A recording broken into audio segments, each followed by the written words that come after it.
하나님, 한 해의 마지막 토요일 새벽입니다. 이 새로운 날의 문턱에 서서 감사의 마음으로 새벽 기도의 자리로 나아갑니다.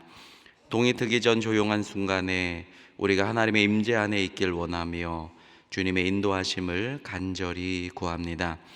새해가 가져다주는 희망처럼 주님의 새벽빛이 밤의 어둠을 몰아내며 빛을 발하기를 원합니다. 하나님, 올해 한 해 우리에게 베풀어 주신 셀 수 없는 많은 복에 감사드립니다. 360여일 동안에 주님은 우리의 끊임없는 동반자가 되어 주셨습니다. 세상 끝날까지 내가 너희와 함께하리라는 말씀에 신실하게 헌신해 주셔서 기쁠 때에도 슬플 때에도 위험할 때에도 불안할 때에도 우리의 삶은 견고했습니다. 참 감사를 드립니다. 1월에서 12월까지 우리가 주님께 드린 것보다 하나님께서 우리 삶에 채워주신 많은 것들에도 감사드립니다. 어려운 중에도 일한 만큼 우리 손에 물질을 공급해 주셨고 우리의 자녀들도 영육이 성장하며 쑥쑥 커 나갔습니다. 자녀가 대학에 합격한 기쁨도 주셨고 군에서 건강히 제대한 아들들이 있었고 취업한 자녀, 결혼하여 새 가정을 꾸린 자녀들도 있었습니다. 그리고 새 생명을 기적처럼 얻은 기쁨도 선물해 주셨습니다. 이 모두가 하나님의 은혜임을 기억하며 감사를 드립니다. 동시에 한 해를 되돌아보면서 우리가 하나님의 길에서 벗어났던 것들도 고백하기 원합니다. 세상에 무섭게 몰아칠 때마다 쉽게 타협하기도 했고 하나님의 기준과 방법을 망각하면서 흔들리기도 했습니다. 여전히 불완전한 내적인 성품들로 인하여 성급하게 내뱉은 말들도 많았고 그것이 가까운 이들에게 상처를 주기도 했습니다. 우리 안에 이기심으로 인한 성향들이 강하기 때문에 다른 사람들에게 친절을 베푸는 일을 게을리한 것도 사실입니다. 하나님의 자비를 구합니다. 우리를 용서해 주옵소서. 하나님, 다가오는 새해는 마치 미지의 세계와 같습니다. 새로운 시간 속으로 나아갈 준비가 우리에게 있었으면 좋겠습니다. 먼저 세상을 알고 분별하는 것도 중요하겠지만 우리에게 하나님의 뜻과 마음을 잘 분별할 수 있는 지혜를 더욱 내려 주옵소서. 새해를 향해 여러 일들과 사업들, 목표들을 세우는 것도 중요하겠지만 무엇보다 어떤 어려움이 닥치더라도 하나님의 방법과 선을 지키며 악에 맞설 수 있는 힘을 주셨으면 좋겠습니다. 성공을 원하고 많은 재물과 풍요를 쌓기를 희망하고 부단히 노력하겠지만 하나님이 우리를 사랑하시고 섬겨주셨던 것처럼 다른 사람들을 사랑하고 행동으로 섬길 수 있는 시간과 삶이 되기를 기도합니다. 오늘 이 기도 시간에 주님의 모습과 사랑이 새벽의 첫 번째 빛처럼 우리를 덮쳐 우리의 영혼을 새롭게 하고 깨끗하게 해주시기를 기도합니다. 하나님, 우리 나라를 위해 기도합니다. 안타까운 죽음들, 생명의 빛이 약해지는 구석구석들이 참 많습니다.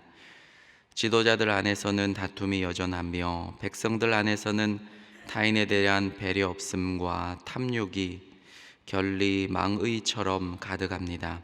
하나님, 이 땅과 백성들을 긍휼히 여겨 주옵소서. 성탄의 빛으로 오신 주님이 오직 참 왕이 되어 주셔서 주님의 의롭고 자비로우신 다스림이 회복되기를 간절히 원합니다. 소망의 성도들을 위해 기도합니다. 참된 건축가이신 주께서 성도들의 인생과 삶이 하나님의 성품을 닮아가도록 빚어주시기를 기도합니다. 새해를 시작하는 성도들의 경건한 삶에 필요한 모든 것을 공급해 주옵소서. 먼저 굳센 믿음을 주옵소서. 하나님의 사랑의 토양에 선함이 뿌리를 내리게 하시고 예수님의 자비로운 모습을 반영하는 친절한 행동으로 꽃피우게 하옵소서. 힘들고 어려운 일들이 새해라고 어찌 없겠습니까? 그럴 때마다 인내가 우리 성도들의 동반자가 되어 굳건하게 버티고 견딜 수 있게 하옵소서. 경건함을 잃어버리지 않게 하시며 마침내 그 고난을 뚫고 향기를 퍼뜨리는 삶이 되게 하옵소서. 하나님, 소망의 성도들을 형제 자매의 우애로 하나로 묶어주사 나이 차이를 초월하고 빈부를 초월하며 직위와 권력을 초월하여 참떡과 잔을 공동체적으로 함께 먹는 은혜의 공동체가 되게 하옵소서. 그리고 우리를 예수님처럼 화목의 도구로 사용해 주옵소서. 한 해를 정리하며 그리고 새해를 계획하며 우리 성도들 안에 주님의 성품을 담는 것들이 참된 계획과 목표가 되었으면 좋겠습니다. 하나님, 내일 주일에 말씀을 선포하시는 김경진 담임 목사님을 위해 기도드립니다. 올 한 해에도 때를 따라 우리를 풍성한 말씀의 양식으로 먹여주셨습니다. 늘 영육을 강건하게 지켜주시며 목사님의 가정과 목회 위에 성령의 능력으로 함께해 주옵소서.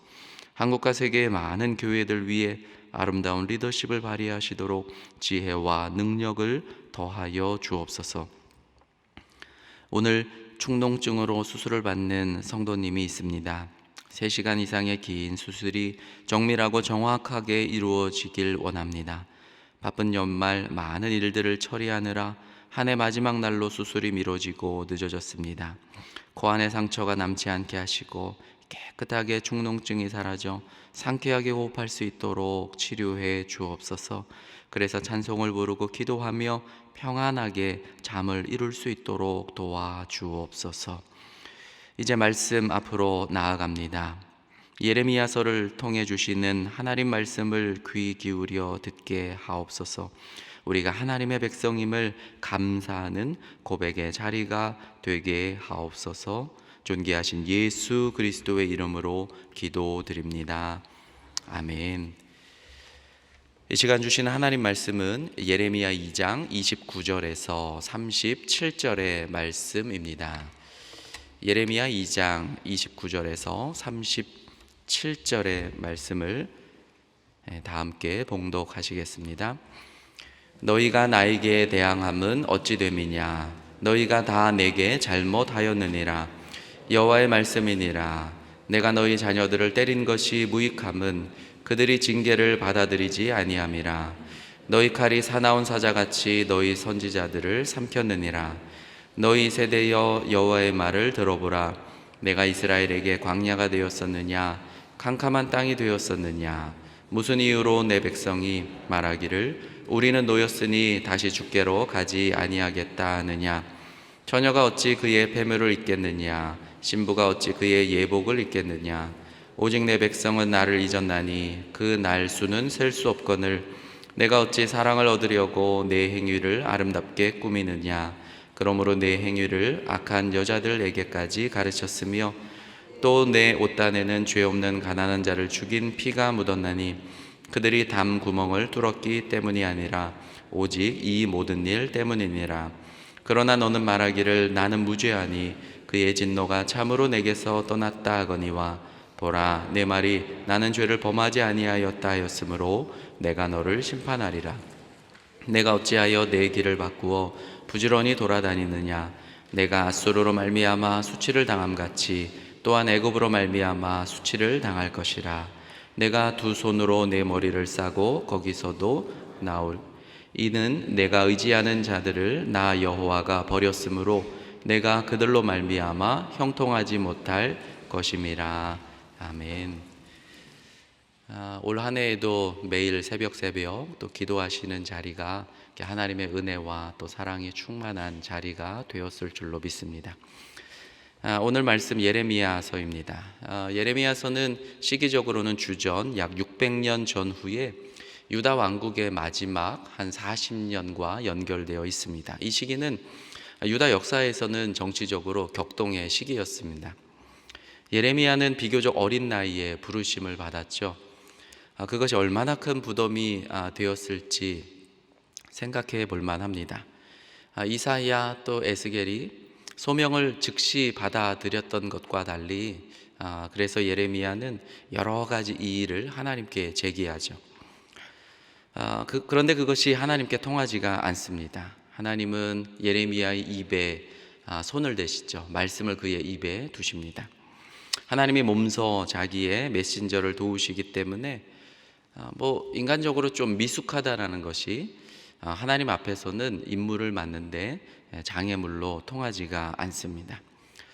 이러한 소명 체험과 맞물려서 그의 임무와 관련된 두 가지 환상을 하나님이 예레미야에게 보여주셨습니다. 첫 번째 환상은 아마 그에게 굉장히 큰 힘이 되었을 것입니다. 내가 무엇을 보느냐? 예레미야는 마침 살구나무, 히브리어로 샤케드를 보고 있었죠. 살구나무는 이른 봄에 가장 먼저 꽃을 피우는 나무였습니다. 마치 겨울에 그 잠을 전혀 자지 않았던 것처럼 말입니다. 이때 여호와께서는 샤케드, 살구나무를 이제 언어 유희로 사용하시면서 내가 잘 보았다. 나는 내 말을 성취하도록 지키는 자 쇼케드이니라. 그러니까 내 말은 내가 이제 선포한 그대로 성취되고 또 이루어지고 작동될 것이다. 그렇게 예언자에게 이제 하나님의 말씀에 대한 어떤 권위를 담보해 주시는 것이죠.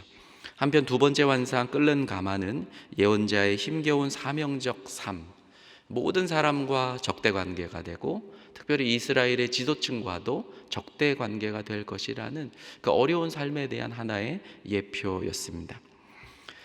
그런데 참으로 두려워할 상대가 누구인지 알기 바라시는 하나님의 마음이 아닐까 싶어요. 그것은 북방의 대적도 아니고 또 이스라엘의 지도층도 아니고 참으로 두려워할 대상은 하나님이라는 것이죠. 그 하나님이 예레미야와 함께 하실 것이고 예레미야가 계속 자기 임무를 충실히 이행하기만 한다면 저들을 두려워할 까닭이 전혀 없다라는 하나님의 격려입니다. 이제 오늘 우리가 살펴볼 단락은 예레미야에서의 그 전반부는 2장에서부터 25장 14절까지인데 그 안에 있는 하나의 단락입니다. 대부분 이 전반부는 시문으로 되어 있고 이 시문이라는 것은 설교체이고 또 심판 말씀들입니다. 그 첫 단락은 또한 2장 1절에서 이제 4장 4절까지가 첫 번째 단락인데 두 가지 주제를 하나님이 번갈아 가면서 말씀하십니다. 첫 번째 주제는 이스라엘이 나를 배반했다. 또 하나의 주제는 그럼에도 불구하고 내게 돌아오라.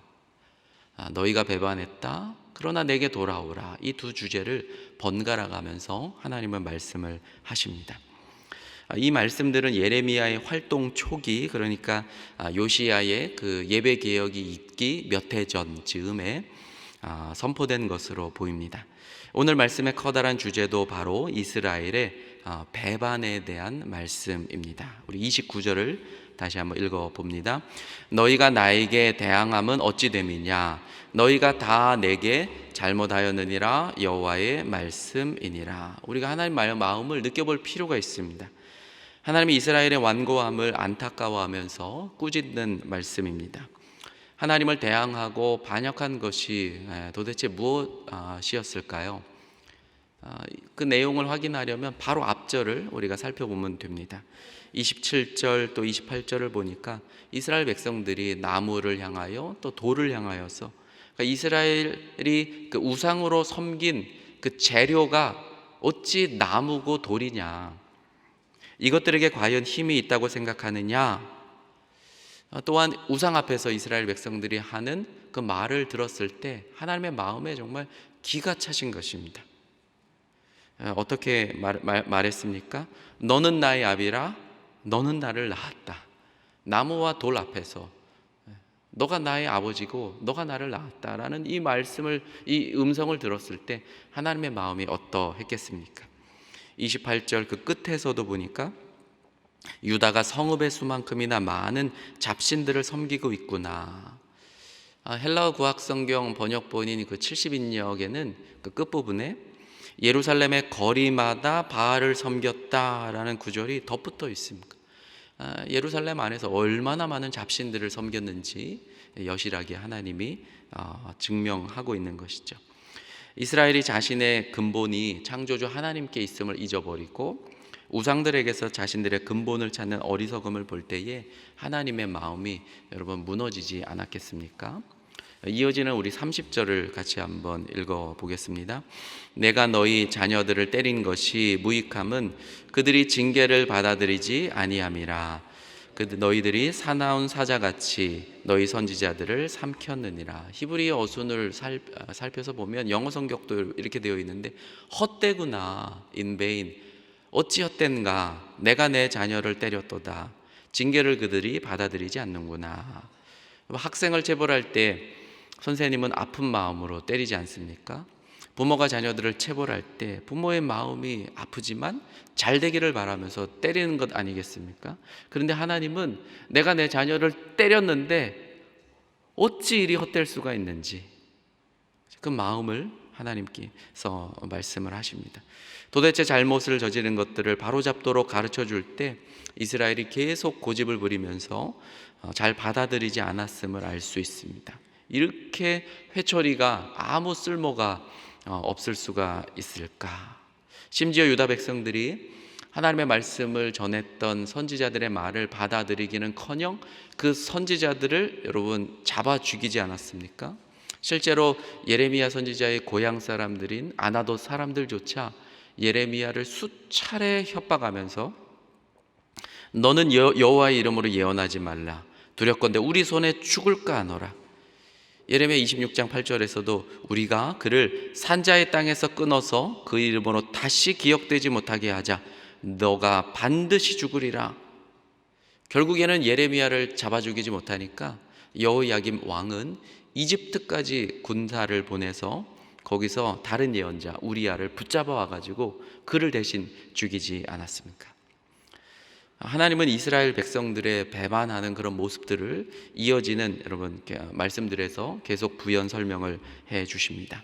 우리 31절을 한번 다시 읽어봅니다. 너희 이 세대여 여호와의 말을 들어보라.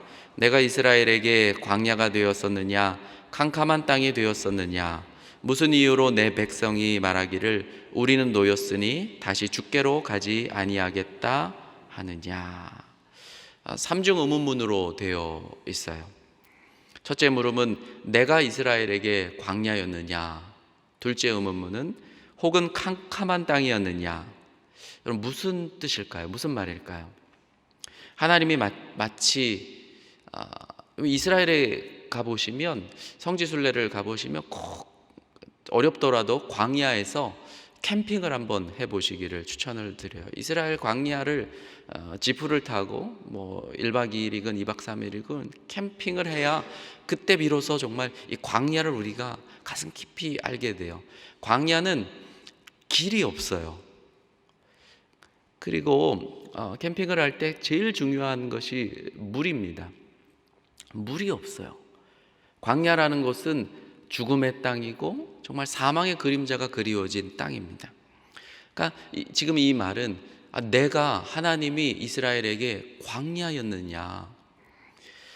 그렇기 때문에 여러분 광야에서 사는 길은 최대한 광야를 빨리 탈출하는 거예요. 벗어나는 것입니다. 이 말씀의 뉘앙스가 여러분 상상을 해보시기 바랍니다. 그래서 셋째 질문에 이렇게 질문하지 않습니까? 어찌하여 내 백성 그들은 말하기를 우리가 마음대로 돌아다니게 되었으니 다시 당신께로는 우리가 돌아가지 않겠다. 이스라엘이 하나님의 간섭을 받지 않고 하나님에게서 벗어나 최대한 어떻게 해서든지 광야 같은 하나님의 품에서 도망가자. 하나님에게서는 최대한 멀어지자. 하나님이 너무너무 안타까워서 어찌 너희는 나를 광야처럼 대하느냐. 32절에 비슷하게 다시 한번 수사 의문문 2개가 더 나오는 것이죠. 우리 32절 읽어봅니다. 처녀가 어찌 그의 폐물을 입겠느냐, 신부가 어찌 그의 예복을 입겠느냐. 오직 내 백성은 나를 잊었나니 그 날수는 셀 수 없거늘. 처녀 또 폐물. 결혼할 때 여러분 처녀가 그 예물을 얼마나 여러분 사모하고 좋아합니까? 또 신부가 그 고운 옷, 그건 뗄래야 뗄 수 없는 관계입니다. 그런데 어찌하여 내 백성은 나를 잊었는가? 하나님의 입장에서는 도저히 이해하기 힘든 것입니다. 그럼에도 불구하고 여러분 눈에 띄는 표현이 하나 있습니다. 하나님은 이런 이스라엘을 여전히 계속해서 내 백성, 내 백성이라고 부르고 계시는 것이죠. 이어지는 33절 또 37절까지를 살펴보겠습니다. 이스라엘의 나쁜 모습을 묘사합니다. 사랑의 어떤 반대 측면이라고 한다면 지독한 고독 또 외로움이 아닐까 싶습니다. 누구를 향한 사랑, 그것이 이제 배반을 당하거나 또 배신을 하면 그 사랑의 뒷면 고독과 외로움을 반드시 채워야 하는 거예요. 그래서 결국 다른 것에 구애를 하게 되고, 그러한 나쁜 모습을 하나님이 잘 묘사하고 있습니다. 33절을 다 같이 읽겠습니다. 내가 어찌 사랑을 얻으려고 내 행위를 아름답게 꾸미느냐. 그러므로 내 행위를 악한 여자들에게까지 가르쳤으며. 우리도 그렇지 않습니까? 다른 것에 구애를 이제 성공하려면 그것에 마음에 들기 위해서 엄청나게 힘써야 할 것입니다. 하나님이 이스라엘의 현 상태가 그것에서 더 나아가서 나쁜 여자들을 가르치는 선생님이 될 정도로 심각하다고, 심지어는 자기도 못된 길로 가고 다른 나쁜 여자들까지도 끌어들이고 있는 상태까지 나빠졌다, 그렇게 하나님이 지금 말씀한 것 아니겠습니까? 나아가서는 이제 34절을 보면 사악한 행동이 계속되는데, 하나님의 관계가 망가지면 이웃을 향한 삶의 개념이 무너진다라는 것을 잘 보여주고 있습니다. 34절을 같이 읽어봅니다. 또 내 옷단에는 죄 없는 가난한 자를 죽인 피가 묻었나니 그들이 담 구멍을 뚫었기 때문이 아니라 오직 이 모든 일 때문이니라. 34절 그를 세 개의 이제 구로 나누어 볼 수 있는데, 그 첫 번째 전반절은 내 옷단에서 죄 없는 가난한 자들의 영혼들의 피가 발견된다. 그러니까 이제 욕망을 추구하고 탐심을 또 추구하는 그런 삶은 자기 자신은 스스로 나는 깨끗해, 나는 정결한 슈트를 입고 아주 깨끗한 드레스를 입었을지라도 하나님의 그 현미경적인 시선 안에서는 그 슈트와 드레스 거기에서 죄 없는 자들의 피의 흔적들이 하나님 눈에는 발견된다라는 것입니다. 우리가 하나님과의 관계가 깨지게 되면 우리의 삶의 흔적들 속에 어찌됐든 가난한 자들을 핍박하고 억누르고 그 피의 흔적들이 우리의 슈트 가운데 묻어 있다라는 것이죠. 두 번째 구를 보면 히브리어 본문이 굉장히 난해합니다. 이게 참 어렵지만 이렇게 볼 수 있어요. 구멍을 뚫고 침입하는 것을 너가 발견하지 못했다. 구멍을 뚫고 침입하는, 그러니까 도둑이 집 문을 뚫고 이제 침입하는 것을 상상해 볼 수 있습니다.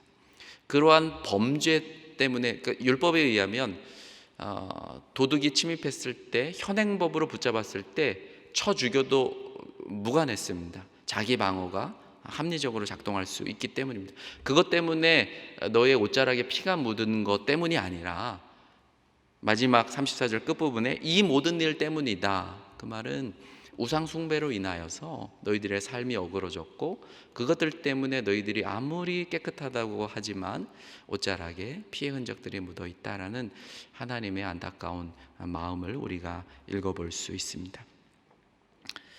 참 그래요. 하나님을 떠나면 저도 그렇고 인간에게는 공동체 의식이 참 약화되는 것 같아요.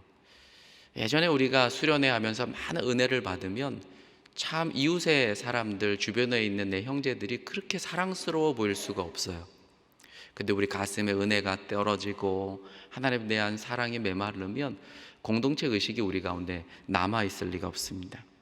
영성에서의 타락이란 동물적인 본성이 통제되지 않는 인간의 상태를 말하는데, 타인과 더불어 사는 그런 기독교적인 감각이 없는 상태, 또 비도덕적인 삶의 상태를 잘 보여주고 있습니다. 자, 이스라엘은 그러면서도 이 모든 것에도 불구하고 이런 짓을 다 하고서도 하나님 앞에 정색을 합니다. 내게 무슨 죄가 있습니까? 내가 무슨 천벌을 받은 일을 했단 말입니까? 도무지 잘못을 인정하지 않는 그 뻔뻔스러운 말을 하고 있는 것이죠. 우리 35절을 같이 읽겠습니다. 그러나 너는 말하기를 나는 무죄하니 그의 진노가 참으로 내게서 떠났다 하거니와 보라 내 말이 나는 죄를 범하지 아니하였다 하였으므로 내가 너를 심판하리라. 나쁜 짓을 하는 편에서의 그 어쩌면 무지의 깊이를 여실히 보여주는 것이죠. 하나님의 진노가 바로 당신의 코앞에 있는데도 하나님의 진노는 내게서 떠났어. 분별력을 상실한 상태를 잘 보여줍니다. 양심의 목소리가 완전히 죽어버린 것이죠. 하나님이 즉시 응시하시지 않습니까? 너가 죄를 짓지 않았다고 말하기 때문에 내가 너를 심판하리라. 나는 분명히 그 점에 있어서 너와 논쟁할 것이라 하나님은 말씀을 합니다. 이어지는 2장의 마지막 두 구절 36, 37절은 아수르와 이집트 강대국 사이에서 위험천만한 줄타기 외교 정책을 펼친 유다의 어리석음, 또 그로 인해서 포로가 될 것이라는 그 결과를 다시 한번 하나님이 말씀을 하고 있습니다. 오늘 말씀을 정리하면서 그 2장 1절에서 4장 4절까지 이제 이스라엘의 배반을 하나님이 고백하고 그럼에도 불구하고 내게로 돌아오라, 그것을 이제 번갈아 가면서 하나님이 하시는 말씀이었는데요. 첫째는 우리가 혹시 배반하는 모습이 무엇인지 생각하면 좋겠습니다. 하나님이 광야 같다고, 캄캄한 땅 같다고, 미래와 앞날이 잘 보이지 않아서 불투명하고, 항상 하나님은 우리의 인생을 조금 열어주고 멈추고 또 조금 열어주고 멈추고, 이게 여러분 힘들고 또 좀 불편하지 않습니까? 하나님의 일하심이 느리신 것에 대해서 답답하지는 않습니까? 그래서 광야는 최대한 빨리 탈출하는 것이 사는 길처럼 하나님의 품을 떠나서 내 마음대로 해보겠다고 생각도 하게 되는 것이죠. 통제권을 나에게 달라라는 것입니다. 어쩔 때는 내 다시 주께로 가나 봐라. 그러다 고난에 고난을 겪고 한참을 돌아서 다시 주님 앞으로 돌아오게 되는 것이 어쩌면 또한 인생이지 않을까 싶습니다. 그럼에도 하나님의 눈에 띄는 표현이 하나 있었죠. 하나님이 계속해서 그럼에도 불구하고 내 백성이, 내 백성이, 내 백성이, 하나님이 내 백성이라는 것을 포기하지 않으셨습니다. 두 번째는 세상에 나가 살면서 자기 옷단에 피가 묻은 것을 모른 채 버젓이 살고 있지는 않은지 되돌아보게 됩니다. 최근에 본회포에 성도의 공동생활이라는 책을 다시 선물로 받았어요. 이 책의 내용을 소개한다기보다는 이 새벽의 아침의 기도 또 독서의 소중함을 새롭게 깨닫는 12월이었습니다. 이른 아침의 기도와 독서가 그날의 하루를 결정하는 것이죠. 아침 기도나 또 독서를 소홀히 하는데 우리의 삶에 무질서가 있는 것은 아닌지 생각해 봅니다. 무엇보다 하나님을 떠나서 우리가 형통하지 못하고 잘 될 수 없고 성공할 수 없다는 점을 다시 한번 견고하게 붙드는 오늘의 마지막 하루가 되시기를 간절히 축복합니다. 기도하겠습니다. 하늘에 계신 우리 아버지, 아버지의 이름을 거룩하게 하시며 아버지의 나라가 오게 하시며 아버지의 뜻이 하늘에서와 같이 땅에서도 이루어지게 하소서. 오늘 우리에게 일용할 양식을 주시고 우리가 우리에게 잘못한 사람을 용서하여 준 것 같이 우리 죄를 용서하여 주시고 우리를 시험에 빠지지 않게 하시고 악에서 구하소서. 나라와 권능과 영광이 영원히 아버지의 것입니다. 아멘.